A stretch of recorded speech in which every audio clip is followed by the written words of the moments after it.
In a truly seismic and unprecedented turn of events within the hallowed halls of British politics, the Labour Party leader and sitting Prime Minister, Keir Starmer, has been irrevocably compelled to step down. His resignation comes in the wake of a protracted and increasingly damaging series of ethical controversies and an overwhelming tide of public backlash. A pivotal moment, indeed, was the direct involvement of the Supreme Court in the case, a move that starkly underscored the gravity of the allegations and their profound implications for the very fabric of democratic accountability in the United Kingdom. Did you know that over 95% of our viewers aren't subscribed to the channel? We totally get it, life gets busy, and sometimes it's easy to forget. But here's the thing, subscribing is completely free, and it really helps us keep creating the content you enjoy. So, why not hit that subscribe button and join our community? It only takes a second, but it makes a world of difference to us. Thank you for your support. At the heart of this unfolding political drama lies a thorny issue, the gifts and substantial financial benefits Starmer reportedly received. Most notably, these were tied to Labour donor and prominent media executive, Wahid Ali. According to publicly accessible registers, documents intended to promote transparency in public life, Starmer accepted a staggering sum exceeding £107,000 in gifts. This extensive list included sought-after, expensive concert tickets, designer clothing meticulously acquired for his wife, Victoria Starmer, and the generous, indeed luxurious, use of a prime apartment located in central London. While these declarations were eventually made, the initial, inexplicable delay in reporting them, coupled with a palpable lack of transparency, ignited a furious blaze of intense media scrutiny. This, in turn, escalated into widespread public criticism, with many questioning the integrity of the nation's leader. The scandal reached its undeniable tipping point when a particularly damaging revelation came to light. Starmer had filmed a crucial public service message during the height of the COVID-19 pandemic from a lavish £20,000 apartment, a property conveniently loaned to him by Lord Ali. At a time when the nation was urged to stay at home, to make profound personal sacrifices for the collective good, critics were quick to pounce.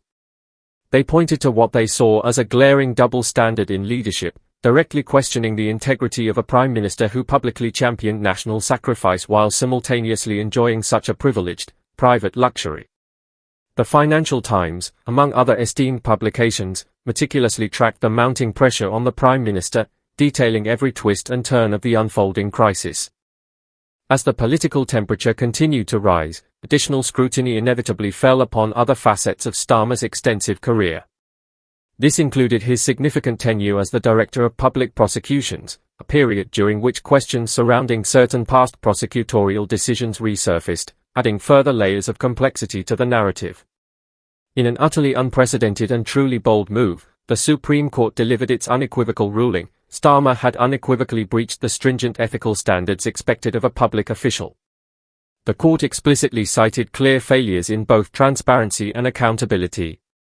Whilst the ruling meticulously avoided an explicit claim of criminal wrongdoing, its verdict was damning nonetheless. Starmer's actions had so profoundly undermined public trust that his resignation was deemed the only viable outcome. The televised announcement of this landmark court decision captivated the nation, drawing immediate and visceral reactions from every corner of the political spectrum. The public response was swift and impassioned. Protests, both organised and spontaneous, erupted in major cities across the UK, including the capital, London, as well as Manchester and Birmingham. Demonstrators, their voices amplified by a shared sense of grievance, vociferously demanded sweeping reforms designed to curb what they perceived as systemic corruption festering within the political sphere. The fallout within the Labour Party itself has been nothing short of severe, exposing deep fissures that had perhaps lain dormant beneath the surface. Starmer's abrupt resignation created an immediate and profound leadership vacuum at a moment when internal party unity was already precariously fragile. Senior party members found themselves scrambling, almost desperately, to reposition themselves. Some, sensing the shift in political winds, quickly sought to distance themselves from the tarnished figure of Starmer, while others, perhaps out of loyalty or disillusionment, chose to resign altogether. This burgeoning leadership crisis has laid bare profound ideological divides within the party, with fervent grassroots members now vocally calling for fundamental and far-reaching changes to internal governance structures, financial oversight mechanisms, and, crucially, ethical standards. Many long-time Labour supporters expressed a palpable sense of betrayal, their hopes dashed by the scandal. Others voiced more profound concerns, suggesting that the scandal reflected not merely an individual failure, but rather a wider, deeply entrenched institutional weakness pervading British politics as a whole. Opposition parties, ever alert to opportunities, have predictably seized upon Labour's deep turmoil with relish. The Conservative Party, despite facing its own share of controversies and scandals in recent years, has shrewdly positioned itself as a stable and reliable alternative, swiftly calling for immediate snap elections, a move designed to capitalise on Labour's disarray. Smaller parties, such as the resurgent Liberal Democrats, the Greens, and various independents, have enthusiastically echoed the public's widespread demands for comprehensive political reform. These calls encompass a range of critical changes, including stricter campaign finance regulations, significantly improved oversight of political donations, and the establishment of an independent ethics watchdog vested with real, tangible enforcement authority. These powerful calls for reform have resonated deeply with a public that, increasingly over recent years, has become profoundly disillusioned with the established political order. Media coverage throughout this period has been relentless, a constant barrage of revelations and analyses. Investigative journalists, working tirelessly, have continued to unearth new and often unsettling details related to undeclared donations and what has been described as an internal culture of silence within the Labour Party itself. Public trust in political institutions, already in a precarious state and steadily eroding over the past decade, has taken yet another devastating blow. Political analysts across the board have issued stark warnings. This pervasive disillusionment, if left unaddressed, could lead to severe and long-term consequences for civic engagement and, indeed, for the very stability of democracy in the United Kingdom. While the scandal undeniably centred on one individual, Keir Starmer, it has undeniably triggered a much broader and vitally important national conversation about the urgent need for greater transparency, unimpeachable integrity, and fundamental institutional reform across the entire political landscape.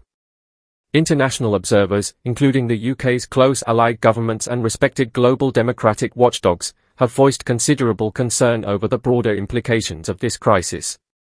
Many view the Supreme Court's decisive intervention as a necessary and indeed courageous check on unfettered political power, thereby emphasizing the critical importance of robust, independent institutions in safeguarding democratic norms and principles. However, these observers have also issued a clear caution: the UK must now embark upon meaningful and substantive reforms to prevent such damaging crises from recurring in the future. The case has already rapidly become a critical reference point in global discussions surrounding political ethics, serving as a stark illustration of both the inherent risks of unchecked power and, crucially, the remarkable resilience of democratic mechanisms when they are permitted to function freely and without undue interference. Keir Starmer's personal and political future remains shrouded in profound uncertainty.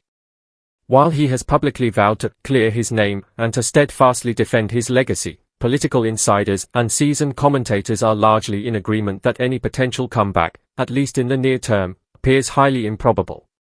Within the Labour Party, the intense search for a new leader is now well underway, with competing factions within the party presenting starkly diverging visions for its future trajectory. Whether Labour attempts to meticulously rehabilitate its image under a new, untarnished figure or whether it is compelled to undergo a more radical, indeed transformative, metamorphosis remains to be seen. As the United Kingdom navigates this turbulent and uncertain moment in its modern history, one thing is resoundingly clear: the Starmer scandal has forced the nation to confront profound and uncomfortable questions about the very integrity of its political system. Public discourse has fundamentally shifted, moving away from mere partisan loyalty and towards more fundamental, existential concerns about ethics, robust oversight, and the very credibility of governance.